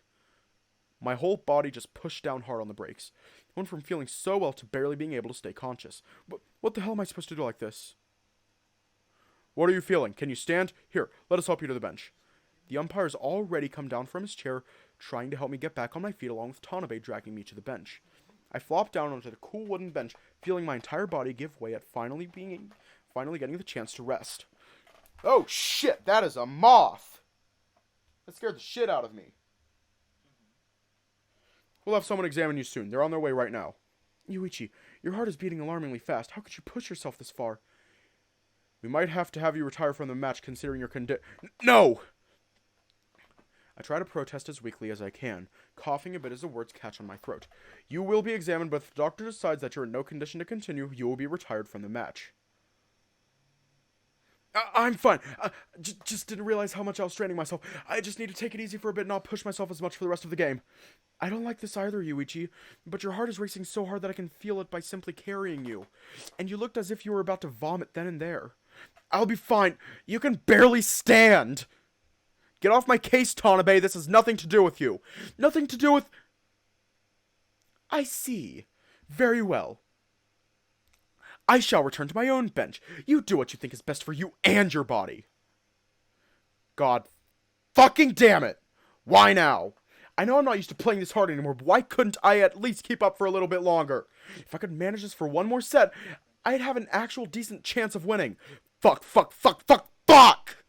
Instead, I am forced to sit back and have a wet towel draped over my forehead and around my neck while a doctor comes over to check on me. He asks me several questions while also checking my heart rate, measuring my blood pressure, and making me drink lots of fluids, among other things. I give him short answers, insistently trying to convince him to let me get back to the game, while the man frowns and ignores it. The whole process is a lot longer and more frustrating than I would like. Just the evaluation itself feels as if it's taking forever. Let me play right now! The only thing I need is to be able to play. You were lucky. You seem to have been dehydrated, but it didn't go so far as to develop into heat exhaustion. That, plus the excessive fatigue, could account for the symptoms you displayed. I can allow you to continue playing, but I would still strongly urge you to retire from the match. It's fine. I just have to avoid pushing myself too hard, right? Besides, this is the finals. Retiring like this, especially when I'm winning, would be pathetic. Are you sure? Yes, I'm feeling much better already. Very well, but if you start feeling dizzy, nauseous, or lightheaded again, you will be made to retire. Yeah. You don't have to tell me twice. I know how this works. Still, at least I get to continue playing. The crowd had been muttering and talking to one another quite loudly, to the point I had a hard time tuning them out until now. but their voices only seem to increase with volume now that I've been given the all clear to keep playing. We shall now resume play. Tanabe and I both head to our respective positions on the court, with him being due to serve first during the second set. The first thing I notice once I get back to my feet and start moving is just how heavy my body feels. It's like my limbs are made of lead. My breathing is normal now, and my heart has settled down a fair bit. My vision is no longer dark and blurry, and my head feels fine, but this is going to be a huge problem. How am I going to move properly like this? No. Focus, Yuuichi! Even if I can push myself quite as much, I still need to get back into the proper headspace. Can I go? Oh, yeah, please do. Crap, I'm focusing so hard on how I'm feeling, trying to get back into the groove, that I'm not actually paying proper attention to what's going on. Once I give the all clear, Tanabe hits a flat serve to the edge of the court, making me dash to reach the ball. Immediately, I can notice my reaction time being slower than before, as well as my overall speed. When I do reach the ball and hit it back, I can't impart as much power as I would like into the ball, which instead flies on a slow arc towards Tanabe's court, very far from the very edge that I was aiming for. 15 love. The red panda hits the ball back at the open side of my court, scoring the point even as I tried my hardest to reach it. Damn! This is bad. My body really isn't cooperating at all. I used up all my stamina and then some during my match with Keikun and the first set. Not only am I not able to maintain the same pace as before, but I can't even get into the pace that I am used to. Tanabe stares at me for a while, watching me as I head back behind the baseline and take position. Ultimately, sighing and moving himself so play can restart. What? Are you going to act like you're disappointed now? Screw you! Don't you look down on me just because I'm struggling a little. Like with the last point, I struggle to find a decent, sustainable rhythm, struggling to keep up as my heavy body refuses to move like I want it to. Through sheer grit, I managed to extend the rally a fair bit more than before, but even that isn't enough to keep me in the game. Now that he's able to fully operate like he wants to without me being able to rely on my heightened reflexes to keep up, Tanabe's shot variety and accuracy are soon able to overwhelm me. I can neither anticipate his shots or react fast enough to reach them early enough to put myself in a good position. As a result, I'm struggling to even do anything in this game. Try as I might to reverse the situation, the rest of the set continues in similar fashion. With Tanabe's variety of attacks, refined tactics, and brutally efficient style, giving me no inch or quarter. Game Tanabe 5-1. Fuck. This can't be. This is by far the worst set I've ever had against Tanabe before. To barely even be able to win a single game by the skin of my teeth, with my performance continuing to drop as the match continues, my exhausted body simply refuses to keep up under the excessive strain I've placed on it. All my attempts to counterattack are swiftly shut down, till eventually I lose all hope of recovery. Even in my mind, the only thing that had remained sharp is eventually overrun by panic and doubt. That is when I well and truly lose. Sometime later. Game, set, and match won by Tanabe. Count 4-6, 6-1, 6-0. Even the umpire's announcement of the match results barely sounds like anything more than noise to me. Without acknowledging it in any way, I merely drag my feet toward my bench, beginning to put my things away and covering my head with a towel. I know it's rude to walk out without talking to your opponent and congratulating them, but I fear I don't have the capacity for it right now. I faintly hear my name being called by one of the officials, but that doesn't stop me from pulling my bags over my shoulder and making my way to the exit. I am, however, stopped before I can take more than a few steps, with my wrist being grabbed as I am spun around from behind. I am met with the sight of the smaller red panda looking up at me with a complicated expression. Tanabe's eyes scan my face, and I can almost see his brain trying to work out something to say. However, I quickly pull my hand away from him, not having the energy to wait a long time for words that might not even come out. Congratulations. I manage to squeak the word out as I try once again to make my way outside. Yuuichi-san, wait, seriously, are you well? I'm fine, Takagi. Leave me alone. Don't even notice until his name leaves my lips that we've somehow started calling each other by our first names without honorifics again. For some reason, that realization bugs me far more than it should. Are you sure? I can help you out. You have to participate in the award ceremony. So do you! I shrug. I really am in no condition to stand in front of a bunch of people right now talking about how grateful I am to only be presented with the runner-up trophy. It's not like any of it matters anyway. Other than the winning trophy is just noise. It doesn't matter. I need to lie down. Doesn't that mean you aren't well after all? Leave it, Tanabe! I speak out, cutting him off, almost pleading. Please let me leave. Stop making it a problem. I can't deal with this right now. My whole body hurts, my legs are starting to cramp already, and I can barely stay on my feet. It's become more than obvious that I pushed myself way too far. I desperately need to rest right now. Understood. Having seemingly finally gotten the message, Tanabe bids me farewell, turning around and heading back into the court where tournament officials are already organizing the podium and trophy. From the corner of my eye, I can see the journalists rushing to the exit in an attempt to intercept me. After all, the runner-up leaving without a word and refusing to participate in the award ceremony would likely make for an interesting gossip to some particular brand of vultures. Thankfully, I can also see Shoichi, Keikun, and the others hanging out by the entrance, ready to make space for me and shield me from the crowd. I walk out of the court completely tuning out the questions from reporters and bystanders alike as my friends huddle around me to keep me safe. I notice that Sai-chan isn't here yet. It's possible that I got my ass kicked by Tanabe so fast that she hadn't even finished her match yet. Heh, isn't that just pathetic? While I'm being escorted out, Coach rushes towards us, asking Shoichi and the others to see me to the hotel while he sticks around to deal with the media and to congratulate Saya once her match, which seems to be nearing its end, is finally over. Beaten, exhausted, and humiliated, I somehow managed to make my way to the sidewalk in front of the building despite my slow steps, where Shoichi promptly hails a passing taxi as soon as one passes by. Once inside, I lean back, closing my eyes and letting the entire rest of the world fade away, including the attempts by my friends to talk and check in on me. A few hours later, before I've noticed it, hours had passed. At some point, I became dimly aware that my bags had been packed for me and left waiting for us to check out. In the meantime, the first thing I did once we got back to the hotel was head into the bath and stay soaking in the hot water for a long, long time, feeling far too tired and sore to do much more than that. I think Shoichi tried to say something about joining me to help me out, but since he wasn't a guest at the hotel, he wouldn't be allowed in the bath in the first place. I will admit that his sulking was one of the few things capable of making me smile through the exhaustion and frustration. Once Sai-chan and Coach came back from the venue, few words were exchanged between us as the rabbit restrained her glee over winning over my sake. Instead, after we'd all begun the process of getting organized and loading onto the bus, the last thing I remember was Shoichi saying something about waiting for me at school before seeing Saya, Keikun, and I off. The moment I got on my seat, the fatigue finally caught up to me, and I promptly dozed off for the entirety of the trip, only waking up when Sai-chan gingerly shook me awake.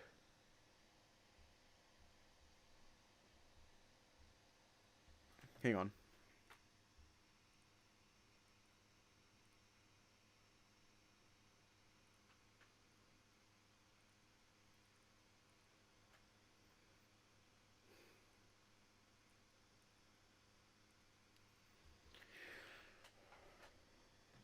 Much more gently than I would usually expect of her, I might add, and asked me if I needed any help getting off the bus.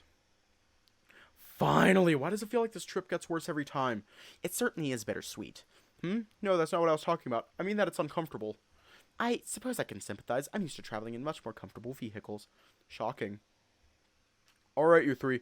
Get your bags out of the bus quickly so the poor driver can head home already. Yes, sir. And Yuichi-kun, if you need anything the next few days, please come talk to me. What is there to talk about? I suppose it would be difficult too, yeah. Regardless, I'll have a few adjustments to your training resume on Monday, so make sure you show up prepared for it. Seriously, that's it? Aren't you being a little insensitive here? The crocodile smiles, seemingly amused by me snapping at him. Would you prefer I continue trying to get you to talk? I figured you'd rather face forward and focus on what you can do to avoid something like this happening again, no? Ugh. I don't want to agree out of principle, but he's not exactly wrong. Either way, I trust that you all either arrange for transport home or are fine to go on your own. If you'll excuse me, I have to check if nothing was forgotten in the bus and start locking things up. Yes, sir. I'll see you all Monday. Sai and Keikun both nod meekly, bidding farewell to the crocodile as he disappears back into the bus to talk to the driver and do whatever it is he still needs to get done. As for our part, we do as we've been told and grab all our bags once again. It still is a little disconcerting to see the absurd amount of crap Keikun brought with him. There's so much that I don't even know how he can even carry it. Are you going to be okay with all that? Oh yes, I have a car waiting for me outside. I told Alex to wait out there with it since I didn't want to deal with the embarrassment of being waited on hand and foot while still on school grounds. I don't think it makes a difference whether he does it now or later. What a weird hill to die on. By the way, Sho-chan is waiting for us at the gate. We probably shouldn't keep him waiting. He is? I hadn't noticed. I was wondering where he was. I thought he'd gotten stuck in traffic or something or somewhere or something and wasn't here yet. My god, my whole body still feels so heavy. The nap helped a little, but everything still hurts. I really need to get home soon. Hey there, you okay? Yes, we're great. Thank you so much for asking. Sai-chan intercepts the question that was clearly aimed at me, making Shoichi sputter in surprise. Kidding, I need to get home anyway, so I'll leave you and Yuichi-kun to it. Come on, Kei-chan. But we're not even leaving together or anything. Sai-chan turns to me, quickly wrapping her arms around my neck in an awkward hug. Please don't beat yourself up too much, okay? You did a great job, you know. I'll try. Seemingly satisfied with my listless answer, Sai-chan pulls away, nodding and saying a quick farewell to Shoichi that he responds in kind while Keikun does the same. The two bunnies quickly make their way outside, almost as if they were jogging faster than usual to try and get away from us. Whether that's from awkwardness or consideration towards Shoichi and I can't tell. All I know is that in the blink of an eye, I am left alone holding my bags as my boyfriend stands around avoiding looking me in the eye. Shoichi leans forward, giving me a quick peck on the lips. So, how's the trip? It was fine. I passed out for all of it. Yeah, that makes sense. Shoichi seemed to be trying so hard to be considerate that he doesn't seem to know what to say. And his overwhelming awkwardness is only serving to make me respond in kind. Come on, I'm way too tired to be dealing with this. What about you? Where are Jun and Aki? We split up at the train station. Aki-kun said he wanted to head home and get things ready for you, whatever that means. Jun-kun freaked out a bit about leaving on his own, but eventually left all the same. Oh man, yeah, I can imagine. Hope the tiger made it home in one piece. Are you doing okay? I'm fine. I respond, more out of reflex than anything, making Shoichi grimace immediately. You sure? 'Cause it's okay if you're not. It's me, you. Emotionally, I'm not too sure how I feel yet. It's all jumbled in a big ball of sad and angry and frustrated and a bunch of other stuff. Hard to tell.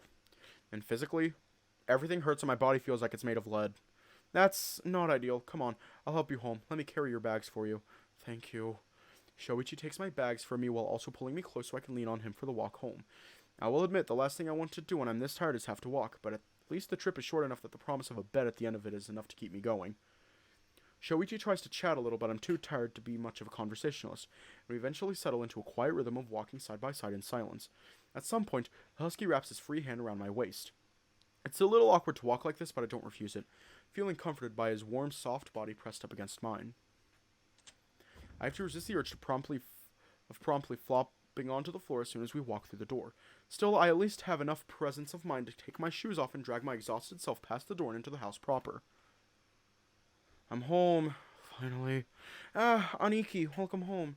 Aki makes his way towards us, but I quickly walk past him and throw myself onto the couch, groaning in a mixture of relief and happiness, finally being able to lie down somewhere soft. You sure you don't want to go to your bed instead? No stairs! It'll be fine, Shoni. He can go upstairs when he's feeling a little better. I suppose. Where should I leave these, by the way? You can leave Aniki's bags here. I'll carry them up in a bit. You sure are a reliable little brother. Aniki, I ordered some takeout for us. It shouldn't be too long. Is Mom not home? Nope. Figures. What about you, Shoni? Will you have dinner with us? You know I'd love to, but Dad will lose his patience with me if I'm not home soon. Your dad is a pain. I'm aware. Huh. Surprised you didn't try to fight me more on it. Then again, maybe he's just keeping quiet since I'm like this. Either way, I'm not sure. Hey, Aki-kun, would you mind giving us a moment before I leave? Sure, let me take these upstairs. Aki gathers up my bags and disappears into the staircase, leaving Shoichi and I alone in the living room for a brief moment. Husky then kneels next to the couch, looming ever so slightly above me and looking at me with a wry smile. Look, I know there isn't much I can say to make you feel better, but I just want you to know that even if it doesn't feel like it, you did do great today. You made tremendous progress, and I'm sure that if you can improve your physical conditioning and get used to playing at your peak again, you'll have a much better shot against Tanabe. What's with the sudden pep talk? No real reason. I just happen to know my boyfriend well enough to know that you're probably going to start beating yourself up about it as soon as you're alone. If you do, make sure to remember what I said, okay? I'll try. Good. The husky places a hand on the back of my head, gently stroking it. The sensation of his fingers digging into my fur and rubbing and kneading against my scalp feels nice enough that the urge to sleep grows even more intensely. You look so cute when you're tired. Yeah, you can say whatever you want. Just keep doing what you're doing. Someone's needy. It feels so nice. Man, you make me wish I didn't have to leave. Then don't leave. You know I have to. Curfew and all. Yeah, I get it. It sucks, though. Don't worry, I'll message you as soon as I get home. I can't promise I'll still be awake by then. Shoichi chuckles. I get that. If you don't answer me, I'll assume you fell asleep and wait to talk to you tomorrow. That okay with you? Thanks. Tell Aki-kun I said goodnight. I barely managed to see Shoichi leaving from my position lying belly down on the couch, with my only indication of his departure being the sound of the door. Still, as soon as he's gone, I relax onto the couch once more, letting the tension drain from my body. I have no clue how I'm going to get back to my room. I don't ever want to get up from here. Aki comes back downstairs a couple minutes later, when he tries to talk to me about the competition to no avail. Once he's realized I don't want to talk about it, he goes back to setting the table and watching TV while waiting for food to be delivered. I don't have much of an appetite, but still eat a little to be polite before finally finding my way to my room an hour or two later. I briefly see a message from Shoichi and reply letting him know that I'm about to crash. Then the moment my head hits the pillow, I'm out like a light.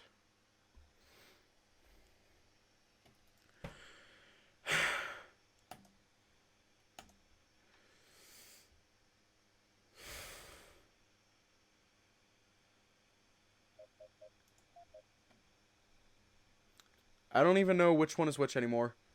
That's that one, that's...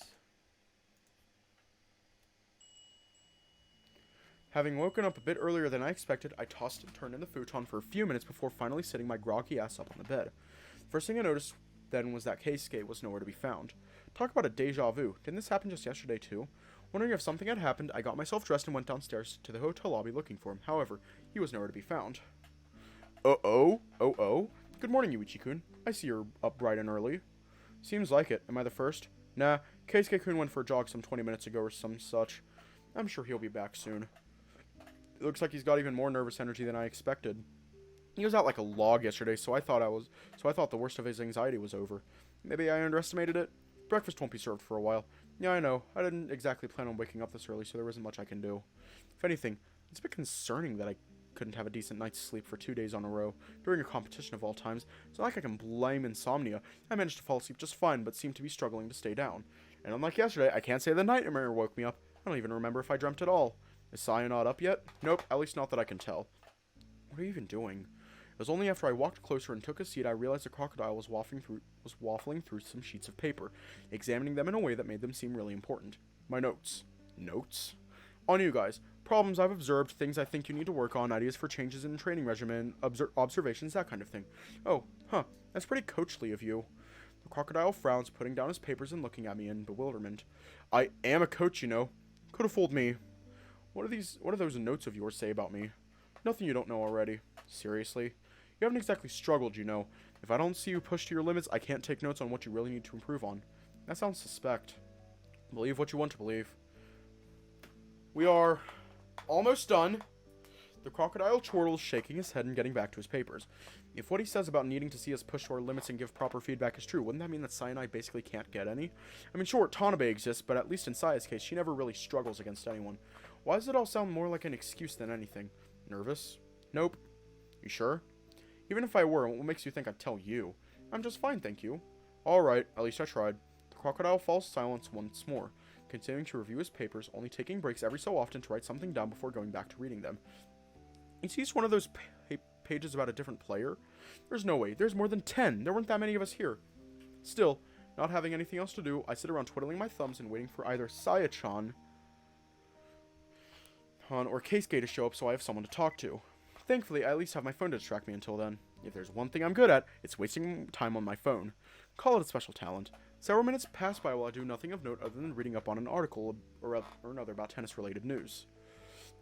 At one point, I begin feeling somewhat restless, wondering if Sai or Keisuke will show up at all when I finally hear footsteps coming down the stairs. Morning! That's a fairly dour greeting for you. Everything okay, Sayatan? Yeah. Thinking of stuff. Like what? It's nothing. The crocodile regards her with interest, watching Saya plop down on the couch next to me before his mouth curves up in a smile. Well, whatever's going through your pretty little head right now, I'm sure we'll be over it before your match, right? Yeah. Really? That's it? Saya's pretty much a zombie right now, and that's all you have to say about it? You sure you're feeling okay? I waved my hand in front of her eyes, causing the bunny to sigh and push it away. Stop that, I'm fine. I'm allowed to get down sometimes. It's not sometimes if it's a daily thing. Yeah, well, I'm not going to get as bad as I did yesterday, so you don't need to worry about it. Who says I was worrying?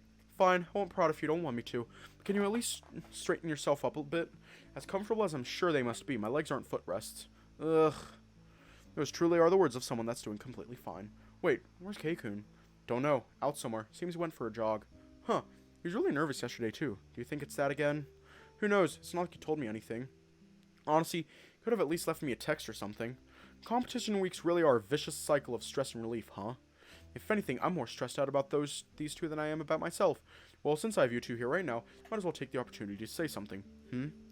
Coach stands up, clearing his throat and looking down at us with a smile.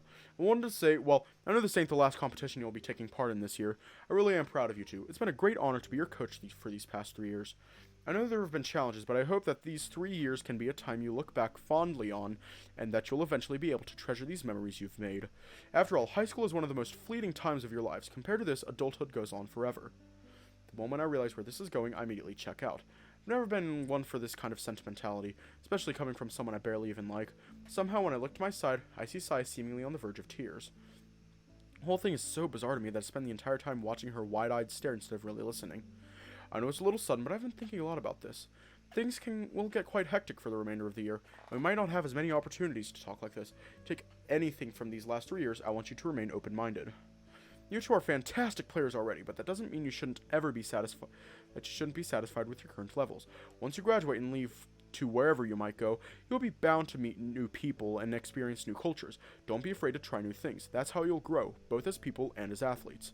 And if at any point you need some guidance or even simply someone to hear you out, you can always reach out to me. I let all my former students know that the door is always open for them to come back and rely on me whenever they need to. I like to think that those good relations are my greatest strength as a coach. Furthermore, the speech seems to go on forever.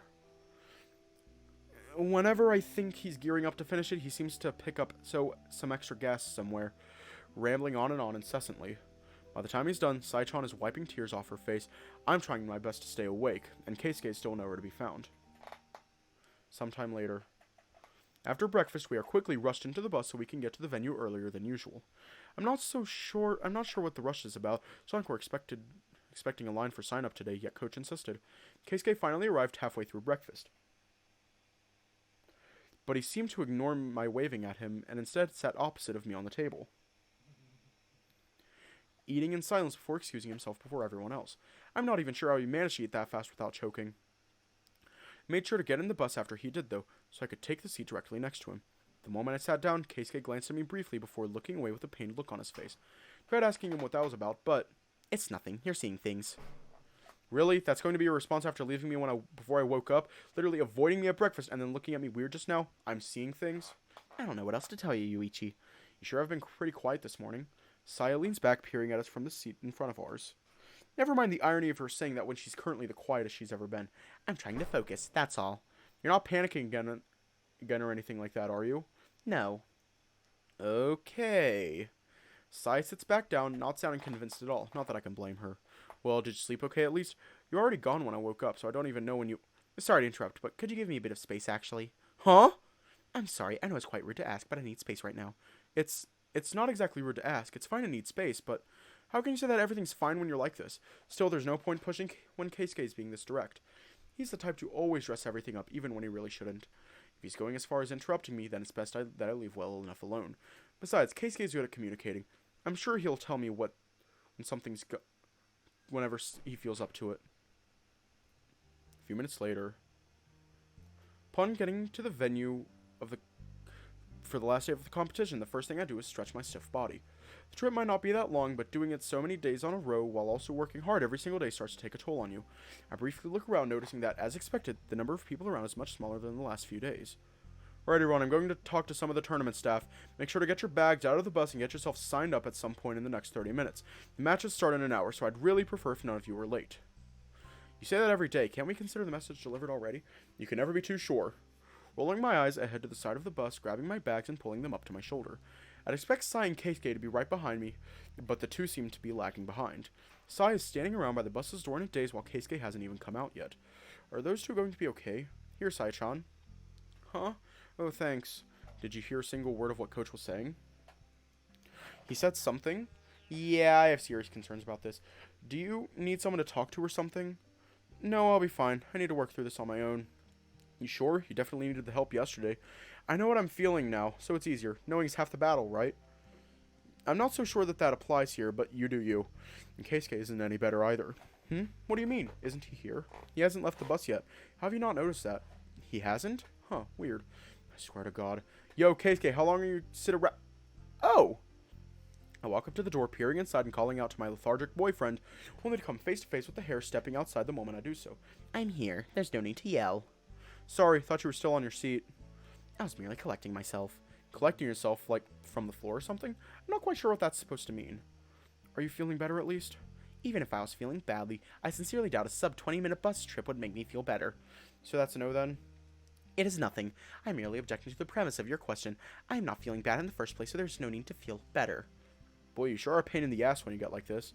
And why is it that you always seem to talk like an old man at times like these? That's a dead giveaway. Sai-chan, can you please talk some sense into him? Sai-chan? Huh? Sorry, did you say something? You two are a nightmare!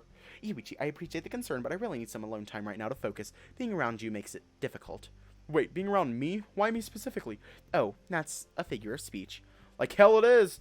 Are you going to tell me what's going on eventually? Yes. Fine then, I won't push. Just do whatever you need to do. Thank you. For the first time today, Keisuke actually flashes me a smile, even if a brief strained one. The sight of it only serves to make me worry even more though. I'll talk to you both later. Keisuke grabs his bags, closing the baggage door of the bus and walking off right after, even going through the trouble of turning around the back of the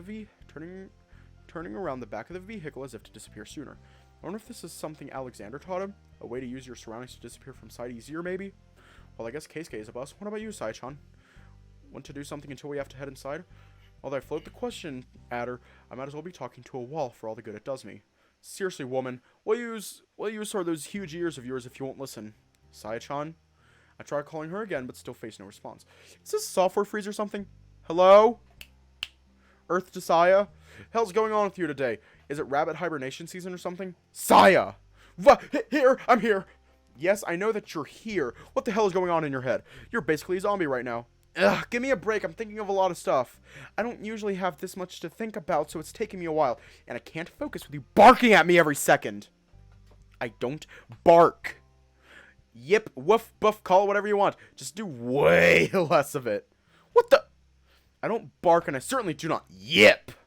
You know what? Forget it. You are both hopeless and I'll do much better alone right now. Thanks. She replies in the same lazy, uninterested fashion as before, the brief display of attention having already long disappeared. Okay. I'm surrounded by weirdos today, and being around you two is not great for my mental health, so I'm going to go stand way over there to the side. Is something in the water, maybe? It has to be to knock out both of them at the same time. Maybe I'm immune? God, I always knew I was awesome. Okay, yeah, even thinking of silly jokes isn't doing much to cheer me up. I hang out by a nearby wall, leaning against it and browsing on my phone while glancing up every now and again to watch the people passing by. Saya-chan is, as expected, still walking around in circles by the sidewalk while muttering something to herself like some sort of lunatic. Hang on. Has she finally snapped? Is that what's happening? Is this when I'm supposed to start running for my life? Nah, I've lived it going on already. Other than that, there isn't much to occupy my mind. Even my phone is shockingly uninteresting at the moment, so I end up focusing more on the people than anything else. I see a lot of the same faces I've grown accustomed to over the years, minus a few irregulars here and there. I wonder if the other competitors are on edge as the three of us here. Tanabe-kun isn't really the type to worry too much on the day of the match. He gets all of his anxiety and worry out of his system in the week preceding a competition, and then is all business-like once he's actually there. His opponent in the semifinals, though? Oof, that guy's probably sweating bullets right now. I think the 4th seed did manage to get to the semifinals. In that case, his opponent would be... God, who's number 4 right now? Satsukibe? 1 second, check that real fast. Let's see, number 4 seed. Ah, here he is. We're going to leave off here tonight. I thought we would be finished today, but we aren't. We are...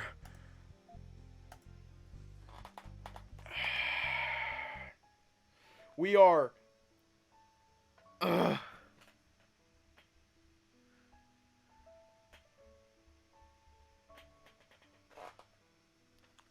We are definitely finishing it tomorrow. We are definitely finishing it tomorrow. Yeah. Stay safe, have a good night. And I will see you all tomorrow.